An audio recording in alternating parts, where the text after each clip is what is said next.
Bismillahirrahmanirrahim.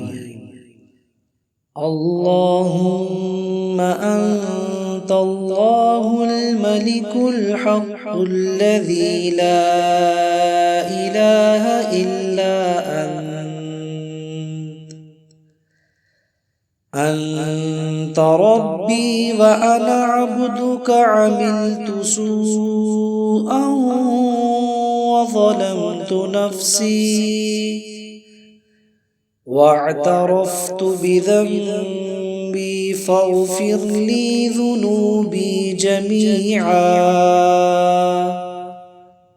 كلها فإنه لا يغفر الذنوب إلا أنت يا الله. يا رحمن يا رحيم يا رب يا غفور يا شكور يا حليم يا كريم يا حكيم. اللهم إني أحمدك وأنت للحمد أهل على ما خصصتني به من مواهب الرغائب وأوصلت إلي من فضائل السنائع وأوليتني به من إحسانك وبوأتني به من مظنة الصدق وأنلتني به من مننك الواصلة إلي وأحسنت إلي من اندفاع البلية عني والتوفيق لي والإجابة لدعائي حين أناديك داعيا وأناجيك راغبا وأدعوك رازعا مضارعا مصافيا وحين أرجوك راجيا فأجدك في المواطن كلها لي جارا حاضرا حافظا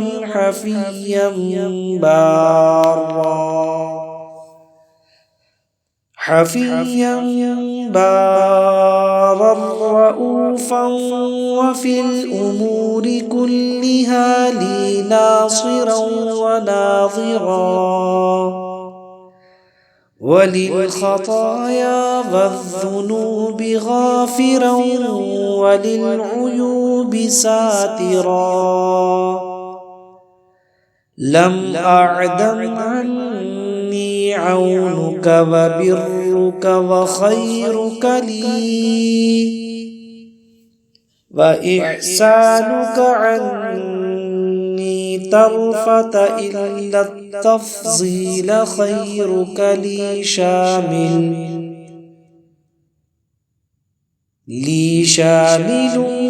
وصنعك لي كامل ولطفك لي كافل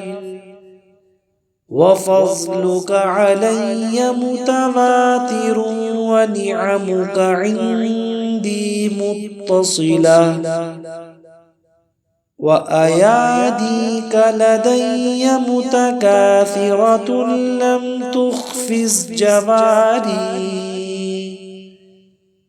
وصدقت رجائي وصاحبت أسفاري وأكرمت أحزاري وأشفيت أمراضي وعافيت أعضائي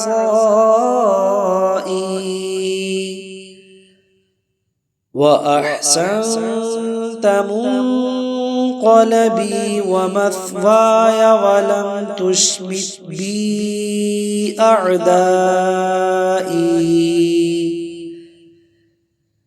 ورميت من رماني بسوء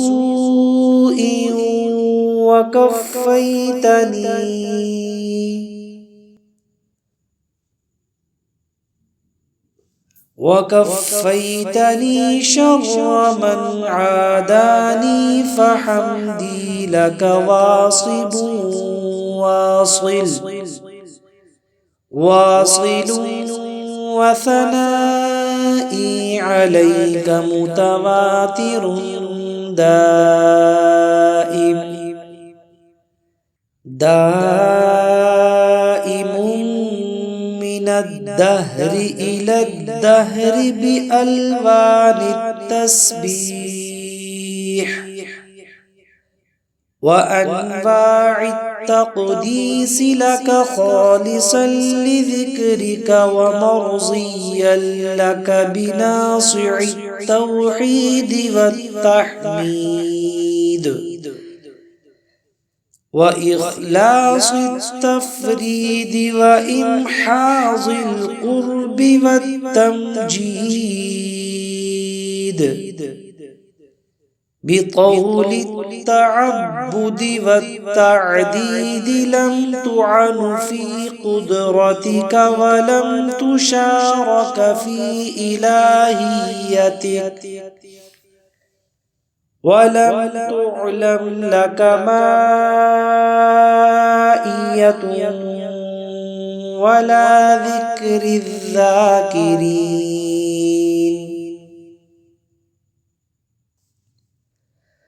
ولا ذكر الذاكرين كبرياء عظمتك فلا ينتقص ما أردت أن يزداد ولا يزداد ما أردت أن ينتقص ولا ضد شهدك حين فطرت الخلق ولا ند حذرك حين برأت النفوس كلت الألسن عن تفسير صفتك وانحسرت العقول عن كنه معرفتك وكيف يوصف عن كنه صفتك يا رب وأنت الله الملك الجبار القدوس الذي لم تزل ولا تزال أزليا أبديا صرمديا دائما في حجب الغيوب وحدك لا شريك لك ليس فيها أحد غيرك ولم يكن لها إله سواك حارت في بحار ملكوتك عميقات مذاهب التفكير وتوازعت الملوك لهيبتك وعنت الوجوه بذلة الاستكانة لعزتك وانقاد كل شيء لعظمتك واستسلم كل شيء لقدرتك وخضعت لك الرقاب وكل دون ذلك تحبير اللغات وظل هنالك التدبير في تصاريف الصفات فمن تفكر في ذلك رجع طرفه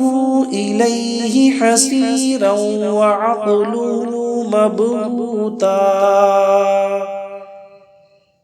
مبهوتا وتفكره متحيرا أسيرا. اللهم لك الحمد حمدا كثيرا دائما متواليا متواترا متقاربا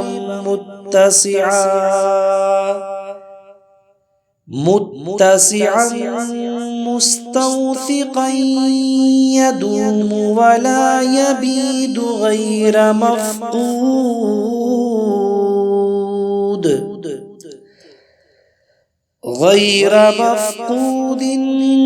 في الملكوت ولا مطموس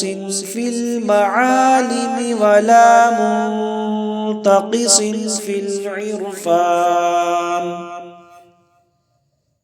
اللهم فلك الحمد على مكارمك التي لا تحصى في الليل إذا أدبر والصبح إذا أسفر وفي البر والبحار والغدو والآصال والعشي والإبكار والظهيرة والأسحار وفي كل جزء من أجزاء الليل والنهار. اللهم بتوفيقك قد أحزرتني النجاة وجعلتني منك في ولاية العصمة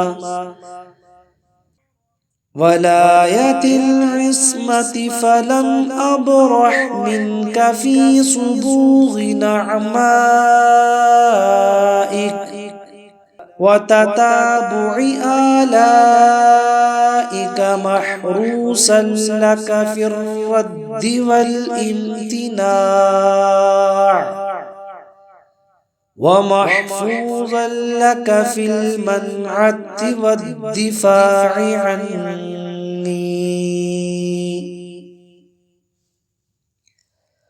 ولم تكلفني فوق طاقتي ولم ترض عني إلا بطاعتي فإنك أنت الله الذي لا إله إلا أنت لم تغب ولا تغيب عنك غائبة ولا تخفى عليك خافية ولن تضل عنك في ظلم الخفيات ضالة. إنما أمرك إذا أردت شيئا أن تقول له كن فيكون.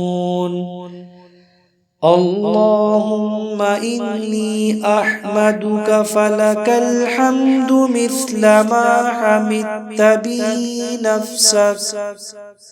وأضعاف ما حمدك به الحامدون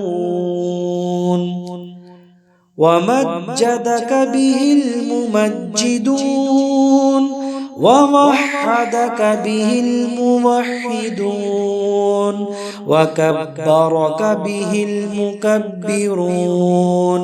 وهللك به المهللون وعظمك به المعظمون وسبحك به المسبحون وقدسك به المقدسون حتى يكون حمدي لك مني وحدي في كل طرفة عين أو أقل من ذلك مثل حمد جميع الحامدين.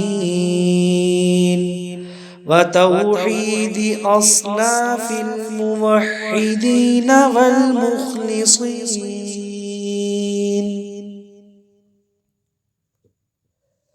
وتقديس أجناس العارفين وثناء جميع المهللين والمصلين والمسبحين، ومثل ما أنت به رب عالم عارف وهو محمود ومحبوب ومحجوب من جميع خلقك كلهم من الحيوانات والجمادات والبرايا والأنام، وأرغب إليك في بركة ما أنطقتني به من حمدك، فما أيسر ما كلفتني به من حقك، وأعظم ما وعدتني به على شكرك.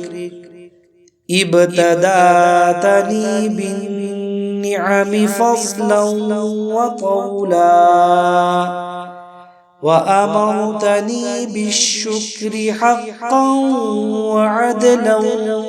ووعدتني عليه أضعافا مضاعفة ومزيدا، وأعطيتني به من رزقك واسعا كثيرا وكبيرا، واعتبارا واختيارا ورضا، وسألتني منه شكرا يصيرا صغيرا، إذ نجيتني وعافيتني به من جهد البلاء وسوء القضاء، ولم تسلمني بسوء قضائك وبلائك، وجعلت ملبسي العافية، وتوليتني بالبسطة وأوليتني البسطة، وأقربهم منزلة وأوضحهم حجة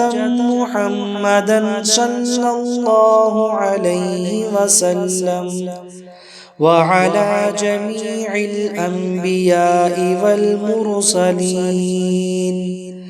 اللهم اغفر لي ما يسعه إلا مغفرتك،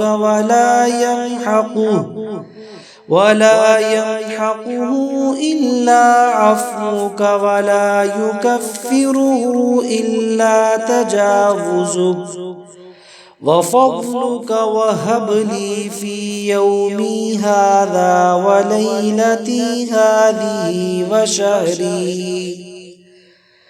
وشهري هذا وسنتي هذه يقينا صادقا يهون به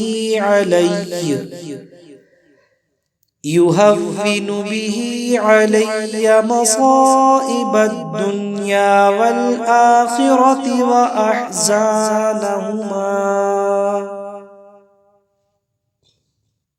والأرض عالم الغيب والشهادة العلي الكبير المتعال. اللهم إني أسألك الثبات في الأمر والعزيمة على الرشد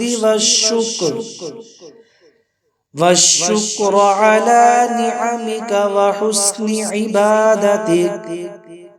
وأسألك من كل خير تعلم ولا أعلم، وأعوذ بك من كل شر ما تعلم وأستغفرك لما تعلم إنك أنت علام الغيوب. وأعوذ بك من جور كل جائر وبغي كل باغ وحسد كل حاسد كل أوليتني به من أرفادك فإنك أنت الله الذي لا إله إلا أنت الفاشي في الخلق حمدك الباسط بالجود يدك لا تضاد في حكمك ولا تنازع في سلطانك تملك من الأنام ما تشاء ولا يملكون منك إلا ما تريد.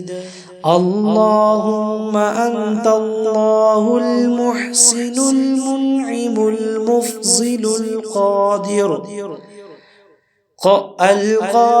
القاهر المقتدر القائم القدوس المقدس في نور القدس ترديت بالعز والعلا وتأزرت بالعظمة والكبرياء وتغشيت بالنور والضياء وتجللت بالمهابة والهباء.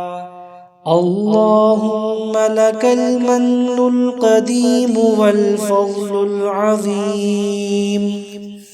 والعز الشامخ والملك البازخ والجود الواسع والقدرة الكاملة والحكمة البالغة فلك الحمد على ما جعلتني من أمة محمد صلى الله عليه وسلم وهو أفضل من بني آدم الذي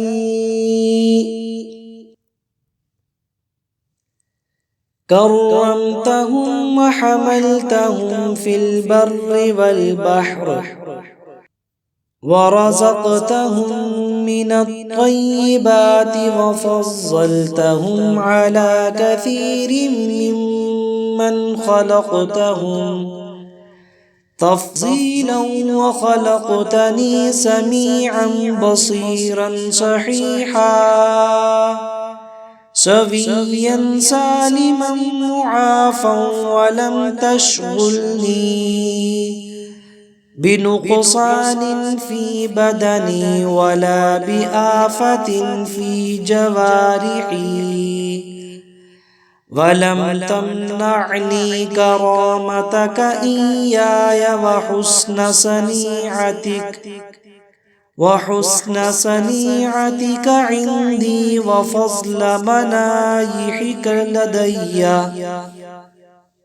وفضل منايحك لدي ونعمائك علي أنت الله الذي أوسعت بعد كل حي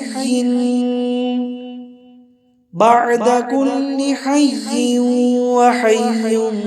بعد كل ميت وحي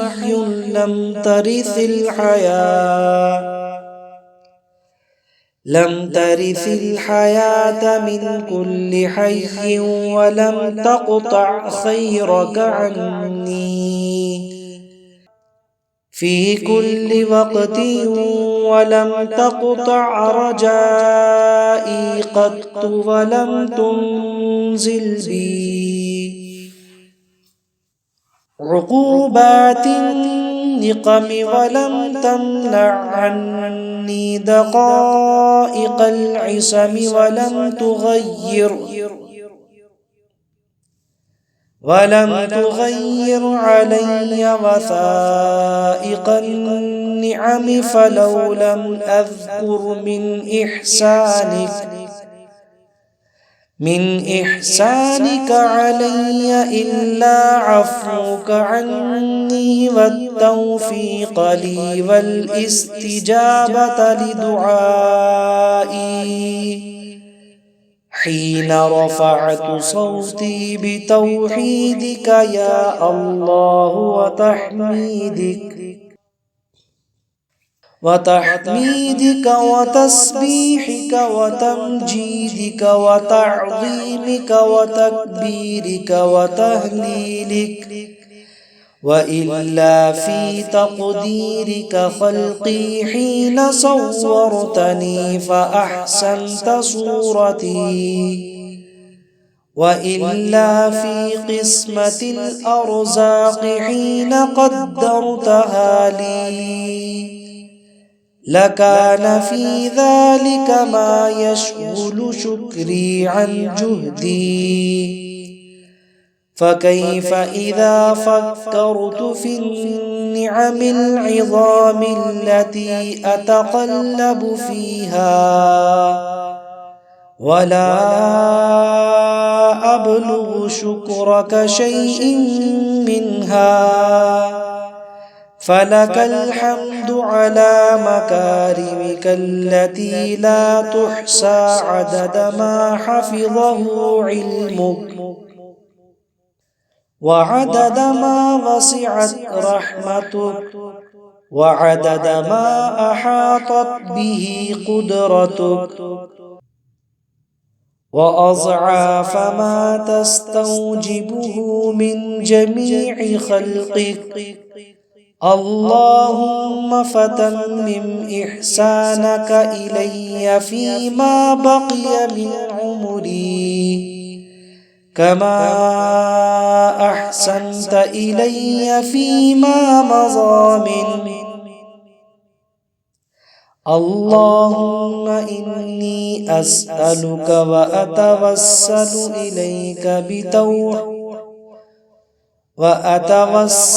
إليك بتوحيدك وتمجيدك وتحميدك وتهليلك وتكبيرك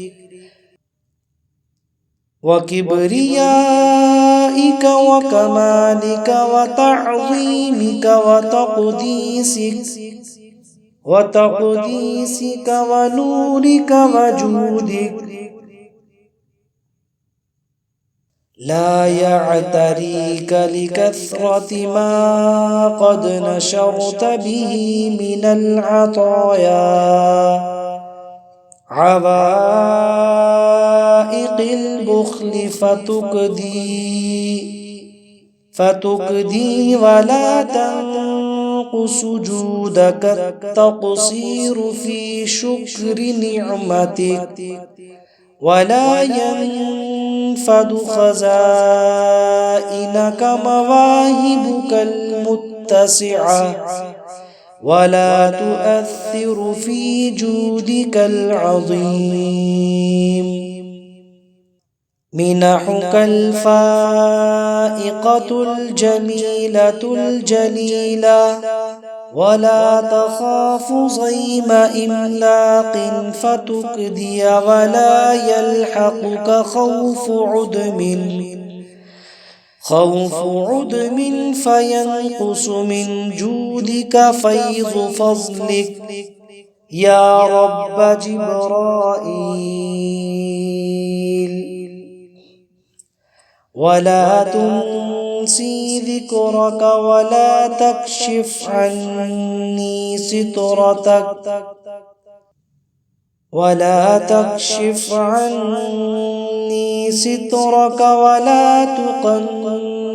تقنطني من رحمتك ولا تبعدني من كنفك وجوارك وأعذني من سخطك وغضبك ولا تؤيسي وأعذني من سخطك وغضبك ولا تؤيسني من رحمتك وروحك